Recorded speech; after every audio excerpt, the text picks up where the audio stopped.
If you ever hear footsteps in a place where no one lives, run. Don't stop.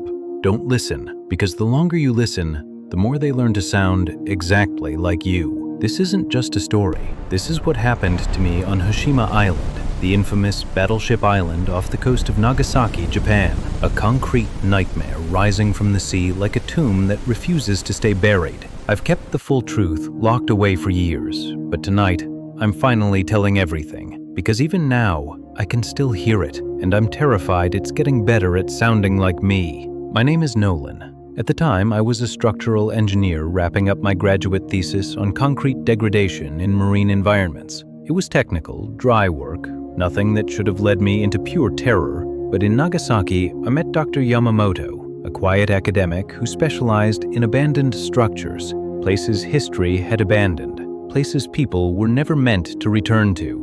When I casually mentioned my research, his eyes changed. He wasn't impressed by my data. He looked at me like I was useful, like I fit into something much larger. 3 days later, he arranged the impossible: official access to Hashima Island, a place so restricted that even most researchers are turned away. I felt chosen. I signed every waiver without reading the fine print.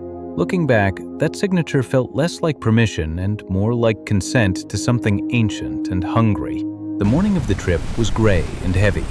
Only 2 of us boarded the small ferry, me and my assigned guide, a man named Tishi. He never properly introduced himself. No handshake, no small talk. He simply stared at me for several long seconds, as if memorizing every detail of my face. Then he turned away without a word. As the ferry cut through the choppy water, the world grew unnaturally quiet. The engine noise seemed muted. The waves sounded distant. The closer we got to the island's jagged concrete silhouette, the more it felt like sound itself was afraid to reach those shores. When we docked, Tishi finally spoke. His voice was low and flat. "Stay where I can see you." It wasn't a suggestion.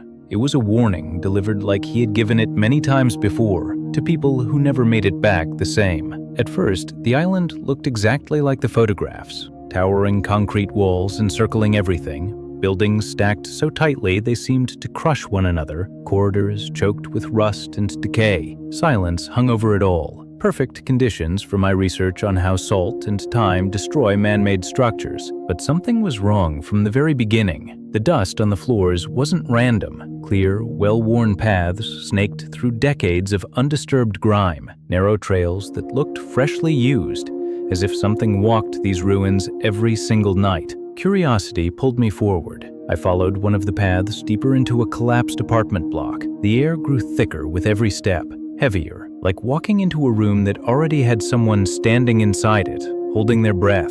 I entered a small, pitch-black room on the 3rd floor. The moment I crossed the threshold, the temperature shifted. The air felt wrong, dense and personal. Then the smell hit me. Not decay or mold, something far more disturbing, something my mind refused to name. I reached out and touched the concrete wall. It was warm, not sun-warmed, not from residual heat. It was body-warm, as if a living thing had been leaning against it for a long time, watching the doorway, waiting patiently for someone like me to walk in. My heart slammed against my ribs. I backed out immediately and found Tishi. I told him exactly what I felt. The warm wall, the occupied feeling, the impossible paths in the dust. He didn't look surprised. He didn't offer to investigate. He simply stared at me with those empty eyes and said in a rehearsed monotone, "That is not possible." The way he said it sent chills down my spine. It sounded like a line he had delivered to others before me, like a script. From that moment on, I no longer felt like an explorer. I felt like prey being allowed to wander. Every corridor, every shadow, every creak of rusted metal seemed to watch me. We moved deeper into the island's labyrinth. More signs appeared, subtle shifts in debris, fresh handprints on walls that shouldn't have been touched in decades, faint scratches that looked like they were made while trying to imitate human movement. Then I heard it for the first time, a single, soft footstep right behind us. I whipped around, nothing but empty hallway. Tishi didn't even glance back. That's when I understood. He already knew they were there. He wasn't protecting me. He was supervising. We entered an even darker building, its interior almost completely swallowed by shadow. For the first time, Tishi hesitated at the entrance, his shoulders tensed, but he still followed me inside. That's where I found the room that broke me. Neatly arranged blankets, several plastic water bottles, half full and recently used, a small makeshift camp, not left behind by previous visitors, maintained, cared for, lived in. I turned to confront Tishi. He was gone, not walking away, not hiding, simply gone. Vanished from existence in the few seconds my back was turned. The silence in that room changed instantly. It wasn't empty anymore. It was full, pressing, suffocating. Every instinct in my body screamed the same message: you are not alone. I bolted. The stairs I had come up were now blocked, not by collapse, but deliberately obstructed with heavy debris placed with purpose. Something wanted me to stay. Then the footsteps returned. Not one set, many. They moved in perfect synchronization, perfect spacing, matching my panicked pace exactly. Not chasing wildly, practicing, learning how a terrified human runs. My breathing grew ragged. Then came the voice from the darkness right behind me, faint, wet, struggling. Nolan. Ice flooded my veins. I had never spoken my name on that island. Not to Tishi, not to anyone. The voice came again, closer this time. Wrong, distorted, like vocal cords that had never been used before were forcing themselves into shape. More voices layered on top, overlapping, echoing, improving with every repetition.